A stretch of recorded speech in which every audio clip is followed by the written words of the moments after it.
In the 70s, England had a new young star. Liverpool's Kevin Keegan was the most exciting player of his generation. Keegan gave England hope that the glory days of '66 would return. My father, he was thrilled. That first time I got selected for England was probably the biggest boost he ever had. And I can remember in those days we used to get a jacket after every game, and he was the exact same size as me, so I gave him the jacket thinking that he would take the badge off.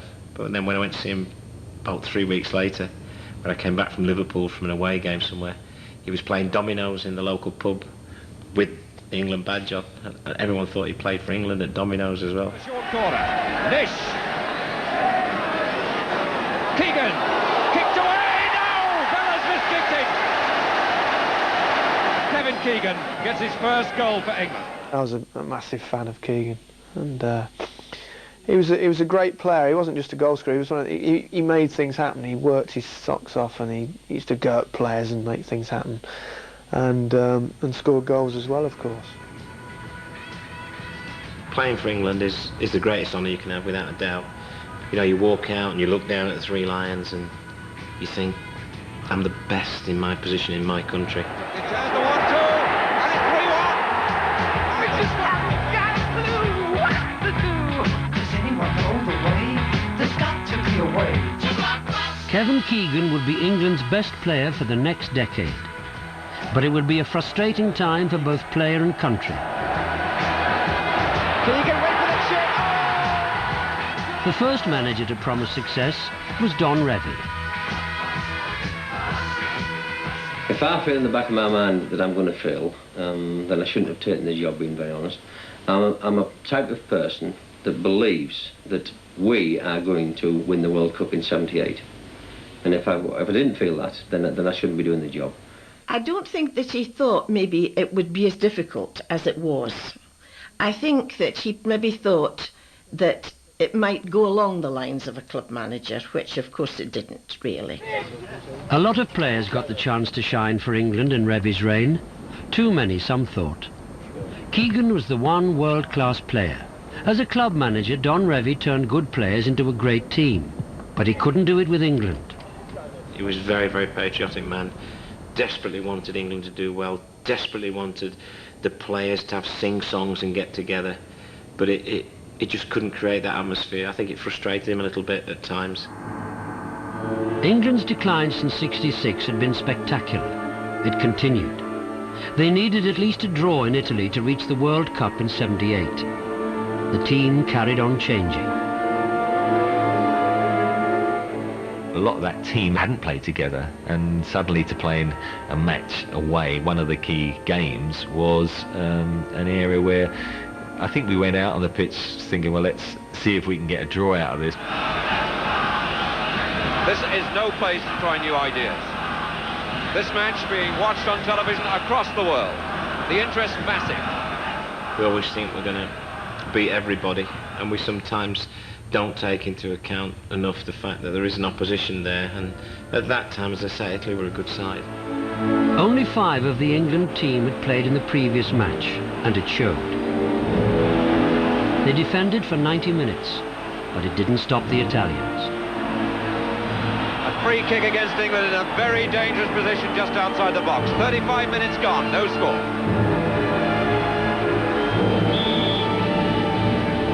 Paralisi for Casio, Antonioni, deflected.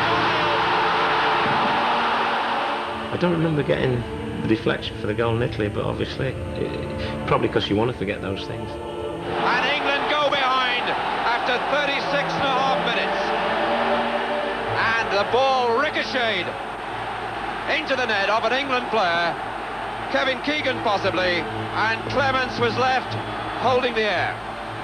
We didn't play well, you know, all right, the goals were soft as well, but I think even coming off the pitch, it wasn't a great surprise, because going out there you were hoping it was going to happen, but you didn't quite have that belief.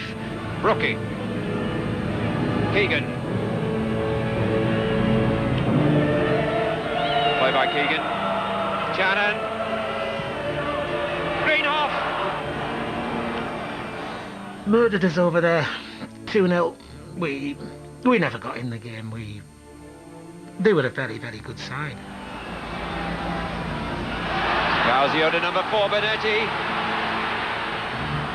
Bettinger,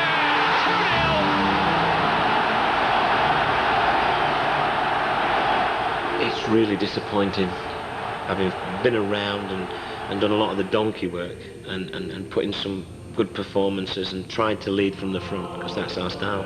It is disappointment when you're left behind. He was the main man. Yeah, even he couldn't steer us to the World Cup in '78. And the whistle's gone. The Italians leap in the air to celebrate. England had failed to qualify for the second successive World Cup. It was a disaster for Keegan, for the manager, for the country. England obviously will be disappointed at this particular result, but there's no question at all that the better side won. What did you think of England? Rubbish. Well, the sooner you admit that you can't play football, the better, isn't it? Good morning, young lady. Did you see the football? No, sorry. Did you not? No. Did you not watch football? No. What did you do? Go out dancing? I went to see Marvin Gaye. I didn't see it. Did you not? No, I'm terribly sorry. Do you watch football very often? When I have to. Your boyfriend? Yeah. We had it about 3 times last night, I think. Oh, did you? The Did you see the football, football as well? Manager Don Revie knew his time was up. He decided to jump before he was pushed. His resignation was a sensation, not just because he was the England manager, but because he sold the story to a newspaper. He walked over and said, "Sit down. I'm resigning as England manager." And he said, "I've had an offer from the Middle East." And he said, "This is an offer I'm not going to refuse because I'm not wanted at the FA. I'm not going to wait to do the decent thing and then be sacked and end up without security." The Football Association were the last to know. I was surprised last night when I had several newspapers and other people onto me, news agencies onto me, asking about this, because apparently they had already seen an early copy of one of the newspapers in which apparently the story was there in some detail, and that was prior to us knowing about it. He didn't regret leaving because he felt that he wasn't the man. He didn't think he was the man for the job, actually. He didn't fancy another job in England because he wouldn't have done that. Don Revie was the first England manager to resign. He wouldn't be the last. The weight of expectation would grow even greater.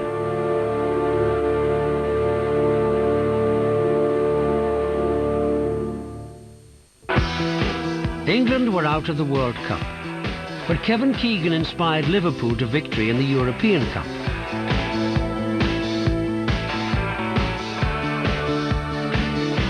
It set up his shock move to the German club Hamburg. There was outrage back home. England's best player taking his talent abroad. Even Bob Paisley, his manager at Liverpool, said he should be dropped from the national team.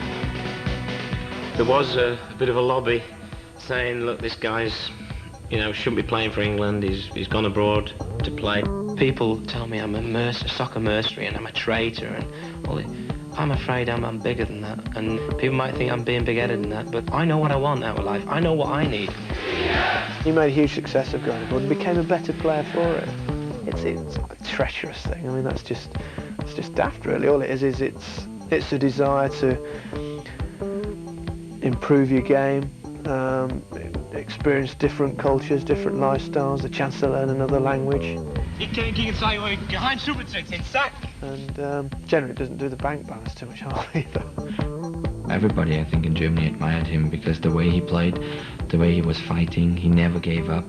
And during his time in Hamburg, he became Footballer of the Year in Europe.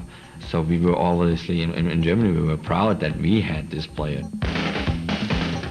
My career had so many highs in it at club level, you felt in the back of your mind, it can't keep going like this at every level. He was the best player in Europe, but Kevin Keegan had never played in the World Cup. His last chance would come in 1982.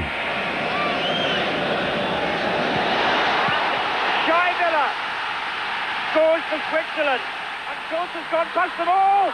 It's there. England are in disarray. It was a roller coaster ride, really. Went through many ups and downs. I mean, losing games we shouldn't have lost, to teams that shouldn't have beat us. Middles is there. The cross comes into the near post. The flick comes in, and it's there. Scores, they come, the shot comes in. It's there. It's Norway 2, England 1. And then having to go really at the final stage, and we had to go to Hungary and beat them in the NEP Stadium, which was tough. Back infield again to Koppel. Koppel a good ball to McDermott. McDermott pulls it into the middle. Brooking shoots. And Brooking has scored for England. What a wonderful start for England. And what a superb goal too.